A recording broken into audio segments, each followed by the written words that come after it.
When you're going to look for data, it is often difficult to find the right website, and we're going to talk a little bit more about that later, but for right now I'm just going to show you one that we use all the time. It's the GIS data download page for Humboldt County. Very easy to find. Just type in Humboldt County GIS data download. It should take you to this page or really close to it, and you'll see they've got this really easy to use, nice page. I like this a lot.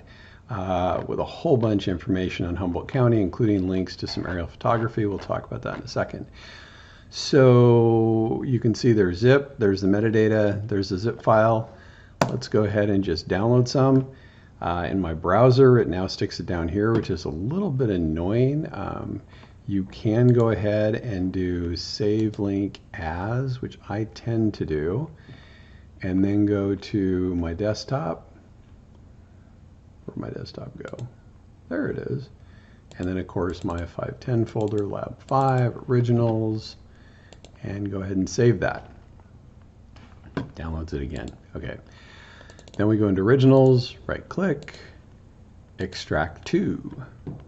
And now we've got our folder, and you can see it's a shapefile. There's our DBF, HTML. I'm not sure why there's an HTML file there. Let's go ahead and open that. It's just the metadata. Cool. Okay. It also has XML-based metadata. There's our spatial data. There's our projection. So this looks like good data. Okay. And we want to go ahead and bring that into ArcGIS.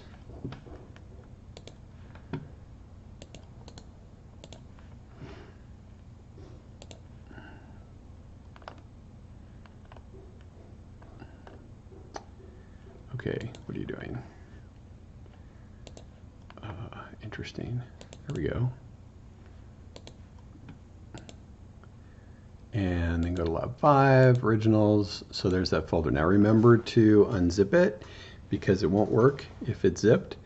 And there's our data. You definitely want to load the data into a GIS package. Make sure it looks good. Make sure it's in the right location.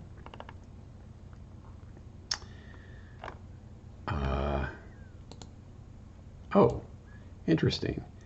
I must have dropped it below topographic, so I need to drag it above it. It was actually underneath it. If you can't find your data, it's good to turn things on and off.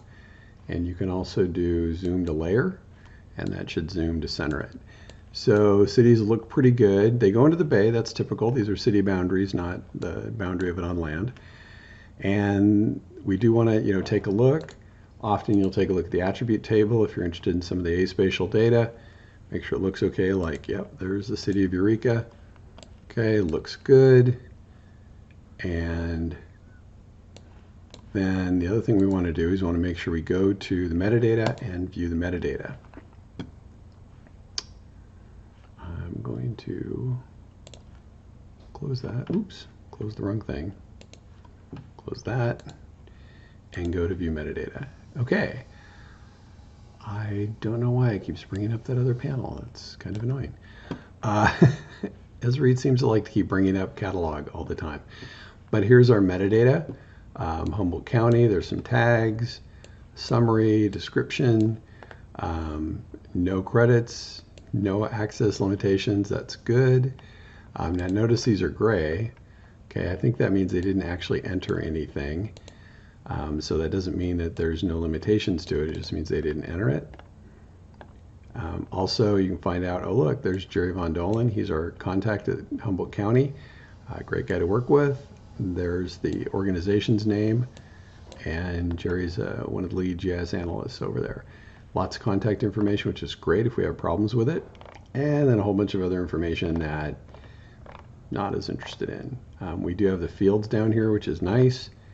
I do wish there was more information. It says acres, which is good for an area, because then we know what units it's in. But other than that, looks pretty good. Now, the other thing we want to check, and you can check this in metadata, but I recommend checking it through properties, is the spatial reference. Make sure that under source, the spatial reference is set to something that's good. So it needs to be set to something. If it was Web Mercator, I'd be concerned, but this is state plain. If it was UTM, that'd be fine. Even geographic would be okay. So we're probably in really good shape with this data set. Now we're going to look at one that's a little more complicated. This is the USGS Earth Explorer. Now notice in this case I knew both of the portholes that I wanted to go to, so they were pretty easy to find. We'll talk more about finding them later. I actually saved my settings from before, so I'm just going to clear those out. Okay, so this is a very nice website. I find it very easy to use. Once you're used to it, it's easy to use. Until then, yeah, it may be a little weird. But let's say we're looking for data for Arcata. Okay, you can zoom around, make sure you get your map set to be that area, and then you can go down here and you can say, let's see, bounds, use map. So if I do that, that's going to set up the search for spatial data to be based on that boundary. So if I'm looking for Arcata, that's even a little bit big. If we're just looking for data for Arcata, let's go ahead and say use map again, and it'll set it just Arcata. Nice. Now there's a lot of other things you can do, but I tend to just go straight from there to data sets. And it's got my settings saved. Okay. There's a bunch of different data sets in here. This is where you go to get Landsat. It's also where you go to get digital elevation models, which is what I'll show you, as well as a bunch of other data. And there's different types of elevation. These are lower resolution elevation data sets. These are the higher ones. 1 arc second is about the highest. And here I'm doing the void filled because that has voids filled. And if I hit results, ta-da, we've got 2 DEMs come up right away. You can go ahead and do the footprint on it and see how big it is. These are big DEMs, and if you wanted all of Humboldt County, you can see we'd actually need to do a bigger search area, and then we need to mosaic several rasters together. But for this, it's got Arcata covered, so we're okay with that. So now I want to go ahead and download it, and download is grayed out. Sometimes that will happen, and you may feel like you're stuck. Well, that's because I haven't logged in yet. So you need to go ahead and log in.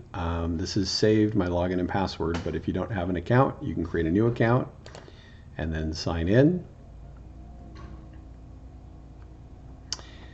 And then we should be able to go back, and download is now active. So now we can go ahead and download this data. And this is one of the reasons we talk about file formats. Bill's an old format. I don't know what DTED is. And there's GeoTIFF. GeoTIFF is what we want to use. That's the most standard out of those formats. Now, we just downloaded a raster file, so it's not at all uncommon that these are going to take quite a bit longer to download than a vector file. Again, we want to put it in originals as soon as it's downloaded, but let's pause while it does that. So that took quite a while, but it did eventually download it, and here it is here. So now I can go into ArcGIS, drag it over. Esri will ask to build pyramids. You almost always want to say yes to this because that'll make drawing it much faster. Now notice it's drawing it kind of at an angle here. That's because the spatial reference didn't match what's currently set, which is, oh, state plane, probably because we loaded that city layer. Okay, but it does look good. It looks like a DEM. That makes me happy. We can go over here and, whoops, it doesn't actually show up. The reason it doesn't show up is because you have to kick arc periodically to get it to have things show up. And notice that you can also look at individual bands, but that doesn't really matter. What we want to look at is the metadata. And I accidentally picked edit instead of view metadata. And there's no metadata, which is really common. Okay, so you may feel like you're stuck with this, and that could be the case because all I have is this TIFF file. I can guarantee you that XML file doesn't have anything in it, and if you really want to know, you can actually open those in Notepad and go, ah! Or you can open them, I like to open them in Chrome. Let's see if I can get Chrome to open it. Yeah, so there's what an XML file looks like, but it really doesn't have any information other than stuff that ArcGIS just put in it as a computer. So what do? Oh no, we go back to the original source and browse overlay, compare browse, show metadata and browse. That is not helpful. Okay, so we've got to go digging for data about this data, SRTM. Well, what you can do is go back here where we originally found it, and oh look, there's an info button. And this will take you to online data. And this will happen a lot, particularly with NOAA and NASA data or data derived from that. You may have to go find a web page to find out how the data was collected and all that. Now, don't trust this for the projection. We'll talk about that in a second. But everything else you'll need should be here. For the, sorry, I should say spatial reference, what you want to do is go to the layer.